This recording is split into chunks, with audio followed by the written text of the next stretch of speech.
Comrades, you've got to go in once more. It's not about Berlin anymore. It's not about the Reich anymore. These words, spoken by General Walter Wenck in the final days of World War II, marked a turning point in the conflict's closing chapter. But who was Wenck, and why did he choose to defy Hitler's orders at the most critical moment? The answer lies in a story of duty, humanity, and one man's struggle against a crumbling regime.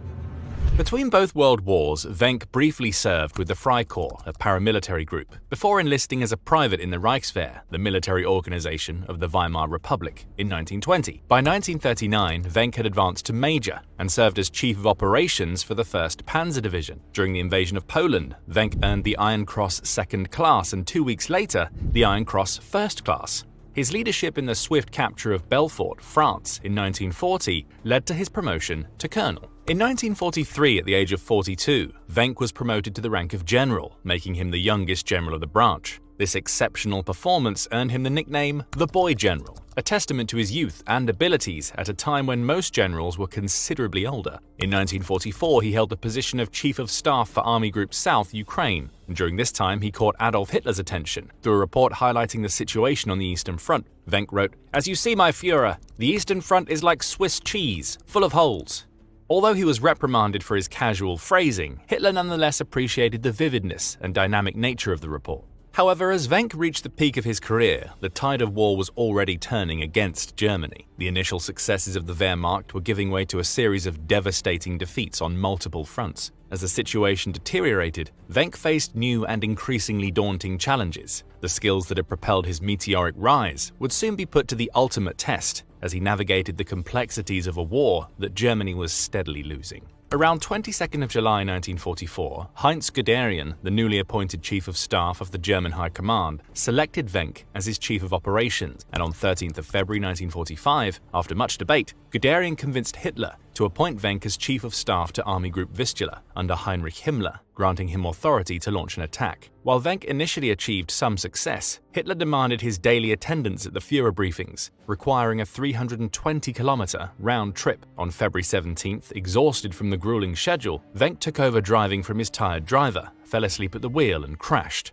Rescued by his driver, Wenck sustained severe injuries, including a fractured skull and broken ribs, and was hospitalized. Meanwhile, the attack ultimately failed. On the 10th of April 1945, as Germany's military situation deteriorated rapidly, Wenck received his appointment as commander of the 12th Army, located to the west of Berlin. As the western and eastern fronts converged, German armies retreated towards each other, with Wenck's 12th Army positioned east of the Elbe River. This area became a massive refugee camp for Germans fleeing the advancing Soviet forces. Wenck prioritized providing food and shelter, with his army reportedly feeding over 250,000 refugees daily at one point. On April 21st, Hitler ordered Waffen-SS Obergruppenführer Felix Steiner to launch an attack against Soviet Marshal Georgy Zhukov's 1st Belarusian Front, which was encircling Berlin from the north, while Soviet Marshal Ivan Konev's 1st Ukrainian Front advanced from the south. Lacking sufficient tanks and manpower, Steiner requested a retreat rather than an offensive. By April 22nd,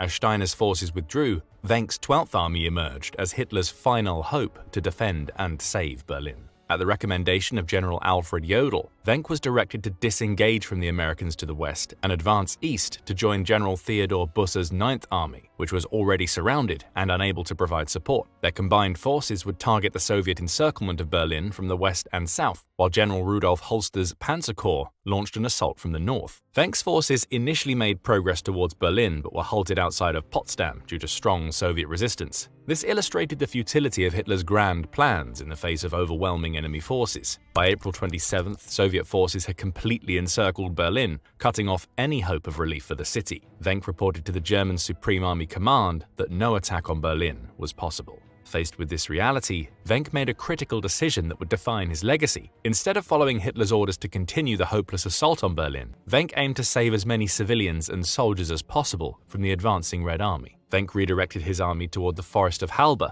aiming to link up with the remnants of the 9th Army and provide an escape route for civilians fleeing the advancing Soviets. The operation demanded meticulous coordination. Wenck's forces had to secure safe passages, establish temporary shelters, and maintain supplies for both soldiers and civilians. They navigated through enemy lines using their knowledge of the terrain and Wenck's tactical expertise that adapted to the evolving situation. Wenck's strategic expertise proved crucial during this crisis. He identified weak points in Soviet lines and anticipated enemy movements, allowing him to adjust evacuation routes in real time. This maximized the chances of success for those fleeing westward. The first successful crossings of the Elbe River marked a turning point. German soldiers and civilians reached American-occupied territory on the western bank, boosting morale for those still waiting to cross. Wenck's decision to prioritize saving lives over following Hitler's orders effectively ended his military career and placed him in a precarious position. The consequences of his actions would shape both his future and his legacy long after the war's end. Wenck's action during these final days of the war were influenced by the dire circumstances surrounding it. Refugees fleeing the advancing Soviet army filled the roads as they sought escape from the approaching front.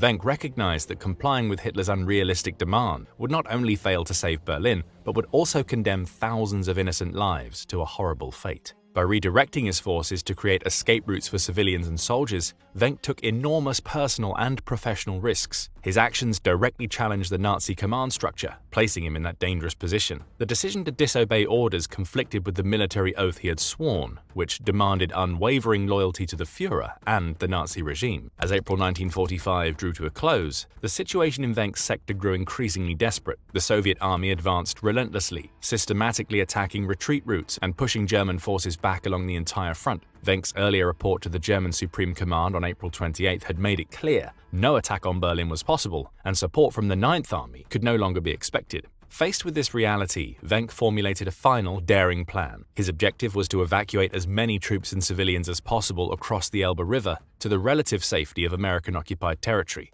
The crossing points on the Elbe became the focal point of Wenck's efforts, representing the last hope of thousands of desperate people. The dangers of these final crossings were immense. Eyewitness accounts describe chaotic and perilous conditions. The constant threat of Soviet attacks loomed large, with artillery fire and air raids adding to the already tense atmosphere. Despite these challenges, Wenck and his troops worked tirelessly to save as many lives as possible. Wenck took a personal role in coordinating the evacuations, often positioning himself at the crossing points to oversee operations. His presence on the front lines served as a source of inspiration and reassurance to both soldiers and civilians. Wenck's strategy involved creating a series of defensive positions to hold back the Soviet advance while simultaneously organizing the crossing. As the last of the evacuees made their way across the Elbe, Wenck prepared for his own crossing. In a symbolic gesture, Wenck was one of the last to cross the river. Estimates suggest that Wenck's forces managed to evacuate a significant number of refugees and soldiers from the Ninth Army. While exact figures vary from tens of thousands to hundreds of thousands, the scale of lives saved just ahead of the advancing Soviets was substantial. His surrender to American forces on May 7, 1945, marked the end of his military career.